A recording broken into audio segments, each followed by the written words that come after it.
All right. And we are back with the GSMC Wrestling Laureate Podcast, brought to you by the GSMC Sports Network. I'm your host, Eric Rodriguez, here every Monday through Friday, 8 p.m. Pacific Time, 11 p.m. Eastern Time. We're going to talk about all the action inside and outside of the ring, backstage drama. We also talk about in terms of, wrestlers, injury status, maybe contract negotiations, possibilities for, returns, maybe some debuts from the independent circuit, from WWE to AEW to TNA Ring of Honor, New Japan Professional Wrestling, Stardom, MLW, some independent wrestling circuits that, make the news. We talk about it here on the GSMC Wrestling Laureate Podcast.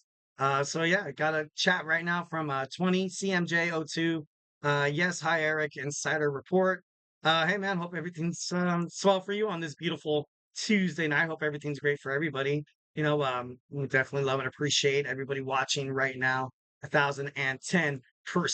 And obviously, if you have any takes on professional wrestling, any opinions that's happening right now, don't be shy. Go ahead and hit it up in the chat. There are no wrong answers. Honestly, I absolutely love it when the fans interact. It makes the show a hell of a lot better. So yeah. So now we're gonna talk about before we get into my next segment, we're gonna go ahead and talk about the super chat box. Go ahead and hit up that super chat box, guys. That dollar sign right below the chat box. If you have a burning question, or if you just want to, share something, get something off your mind, be a part of the mix. Don't be shy. Don't be shy and drop your thoughts inside the chat. And to have make sure they are guaranteed on the show. It. Sorry about that. Make sure they get guaranteed on the show. Hit up that super chat. That's those super stickers because you guys are super awesome. So we can keep this wrestling or this sports content that you guys love so damn much going. We are so grateful for each and every one of you guys who joins us here. Your support makes all the difference. So let's keep the conversation going. Send in those super chats, and together we will make sure this show is bigger, better, and stronger than ever. And if the super chat's not your thing, also we have the GSMCpodcast.net. Hit up that tips and donations link. Leave a positive review. Make sure your Superman punch that like and subscribe button to the show. So yeah, we can have some good old fashioned fun. All right. So done talking about the tips and shows. Bam. So now we're gonna talk about some wrestlers that had, kind of runs in TNA that you would never kind of expect. So yeah, let's go ahead and dig on into it. We have another chat. Your top five Hell in the Cell matches. Oh man, the right off the I think I did last week some Hell in a Cell matches. Definitely, I don't I think the Hell in a Cell match with Triple H and The Undertaker with Shawn Michaels as a special guest referee is definitely one of the, one of my favorite matches because it's like my three favorite wrestlers on my sorry, excuse me, on my Mount Rushmore, kind of going at it. That's definitely one of them. Another one, obviously, I definitely loved the match at Vengeance 2006 between Batista and Triple H. Thought that was cool. Then, of course, Shawn Michaels and The Undertaker, the first ever Hell in a Cell match. Then Triple H, Cactus Jack, No Way Out. And my number one favorite Hell in a Cell match is, obviously is Mankind taking on The Undertaker. He threw the guy off the cell. Like, that's crazy. He threw him through the top of the cell. Like, he landed and it was, oh my God. Poor Mick Foley. Poor Mick Foley. Even Jim Ross was like, oh, he's dead. He's dead. Like, I don't know. It was definitely one of the top Hell in a Cell matches. So, those are my top five. Obviously, let me know in the chat maybe some of your favorite Hell in a Cell matches. So, yeah. All right. So, obviously, we just got done talking about the collaboration between NXT and TNA. You see great stars like Joe Hendry. You saw the Rascals. You saw Jordan Grace, and maybe Nick Nemeth perhaps makes his way to a shocking WWE return. That'd be pretty cool. Would love that. Uh, TNA, wrestlers who wrestled in TNA. TNA started in 2002. It was a product of the NWA. The prestigious names that come out of TNA. Obviously, you have Samoa Joe. You have AJ Styles. You have Christopher Daniels. You also have, some stars that once when they went to TNA, once when they left WWE, people thought these guys didn't have a snowball's chance in furthering their career in terms of professional wrestling. But we saw, Kurt Angle go over there and do well. We saw Bobby Lashley go over there. We saw R-Truth when he was K Quick in 2001, 2002. You had Kevin Nash. You also saw Sting. You also you saw the Dudleys as well. You had Bubby Ray Dudley become Bully Ray, and when he had that faction with Aces and Eights, and I thought that was pretty badass. And then so yeah, now obviously a person that we had no idea. Actually, I didn't really know until I was doing a little bit of research. But we have Roddy Piper, who was basically he was in the beginning. He was in the beginning of TNA. He was Roddy Piper was very popular back in the 1970s, 80s, and 90s, and he definitely helped mature the locker room. He was a lot of up and coming wrestlers kind of relied on what Piper's mentality was and his experience within professional wrestling. So kind of how to protect yourself inside the ring, how to sell a promo, how to sell promos and becoming a heel, maybe becoming a baby face. So definitely, Roddy Piper's on that list of TNA. Also, the Steiner brothers from 2006 to 2010. Scott Steiner worked exclusively with TNA. Rick Steiner was kind of hit or miss. He was in the first ever TNA NWA event, but disappeared until 2003. 3 years later, then he showed up for TNA Sacrifice the Team with Sting, and then he feuded with Team 3D in 2007. So it's kind of crazy to kind of see these two guys, definitely big names in terms of WCW. And I got a chat once again from 20M CMJ02. Love that list. Thank you, my man. My top five are Cena versus Orton. Oh, that one was good. Usos versus the New Day. Undertaker and Kane. That was pretty cool. Drew versus Randy Orton.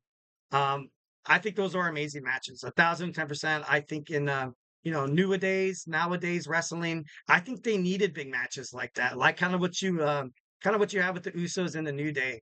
A lot of people never really saw tag teams duke it out inside the Hell in a Cell, and the Undertaker and Kane, because Kane he made his appearance at, I think it was in Your House is when he took on Sean. No, Bad Blood. I think it was Bad Blood where he took on the Sean for the very first Hell in a Cell match. You had Kane have his debut, being introduced to the WWE, and it took a little while, but we got Kane versus the Undertaker, so I love that. Drew McIntyre took on Randy Orton. I 100%, 1,010% love all those matches. Are my fave, dude. That's right on. Hell yeah, I love that. So yeah, like the Steiner brother. Now we're gonna talk about we just got done talking about the New Day. We had Xavier Woods. He was a solo act as Consequences Creed. He was a high flying, hard hitting X Division competitor, although he never won the belt, which is kind of sad. Kind of sucks.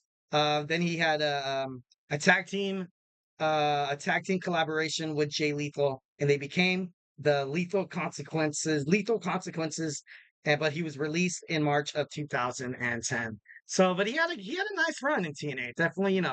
Definitely, became the man he is today as Xavier Woods. Next we have Bob Backlund. Bob Backlund is he's an amazing, impressive in-ring career in the NWA, New Japan Professional Wrestling. The WWF changed to the WWF. He was a very popular babyface, and he has one of the longest reigning world championship runs in history. Bob Backlund signed with TNA and worked with a lot of bright young stars. Joined in 2007, exclusively working with the Motor City Machine Guns. So, obviously those guys became popular. They're still wrestling in TNA, I believe. No, wait, Ring of Honor. Don't quote me on that. I gotta fact check that. But they're great wrestlers. Obviously, having somebody impressive like Bob Backlund, one of the longest reigning world champions, it's kind of a great way to kind of go about it there. So a lot of people didn't know that Bob Backlund was kind of pulling strings behind TNA. Next, we have China, the ninth wonder of the world, debuted in WWF early 1997. She won the Intercontinental Championship. China helped Kurt Angle even the odds with the feud against Jeff Jarrett and his wife, Karen Jarrett. And I remember this got the wrestling world absolutely buzzing when you saw China come to TNA, because a lot of people, once when everything went down and, her and Triple H had a falling out, then he eventually started dating, Stephanie, and then, the rest is history. Um, then you saw China's career kind of go downhill a little bit. I think you kind of saw her. I think she was on the Surreal Life, I think it was, which was a trash show. It was a terrible show. But she wasn't happy. She wasn't happy. She was dealing with heartbreak. kind of, dealing with substances and stuff like that. It's definitely not easy dealing with hardcore emotions and using, substances to kind of, help alter and help, kind of fix them. But once when China came back into TNA, a lot of people were excited to kind of see her find her way back to professional wrestling.